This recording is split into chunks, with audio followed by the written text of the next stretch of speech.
Allez, on commence tout de suite dans le vif du sujet. Je vous montre ces petites savonnettes. Vous savez les savonnettes, quand à la fin il reste qu'un tout petit bout, et ben c'est parfait pour marquer le tissu. Regardez, ça marche super bien.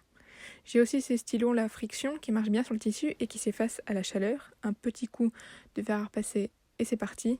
Bon, là, les couleurs noires et rouges, ça marche pas très bien sur mon tissu framboise. Alors j'ai utilisé aussi la craie. C'est une petite roulette dans laquelle il y a de la craie à l'intérieur qui permet de faire une trace blanche. Donc je place mon tissu et ensuite je viens glisser mon savon, ma craie, mon stylo tout au long de mon patron.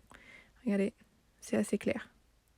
Pour placer mon patron, je place cette ligne-là, mon droit fil, parallèle au bord du tissu, qui est bien ma lisière. Donc je mesure pour être bien précise. Hop, en bas, je suis un peu trop décalée, et voilà. Je mets un objet lourd pour bien placer mon patron, pour pas qu'il se déplace. Et je fais le contour. J'ai fait cette première partie avec mon savon. Ensuite, je pousse mon papier pour pouvoir faire l'autre côté. Et là, j'ai fait la craie. Je trouvais ça plus confortable en fait.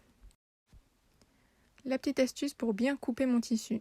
Plutôt que de faire plein de petits coups de ciseaux comme ça, qui vont créer plein de crans, j'exagère un peu le trait, c'est pas très joli.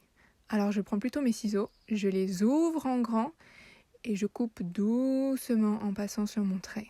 Et là, j'arrive à faire une jolie forme bien arrondie et bien propre, sans petits à-coups et sans cran. Top!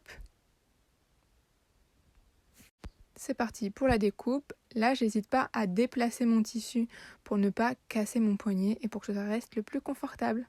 Et voilà, on est bon!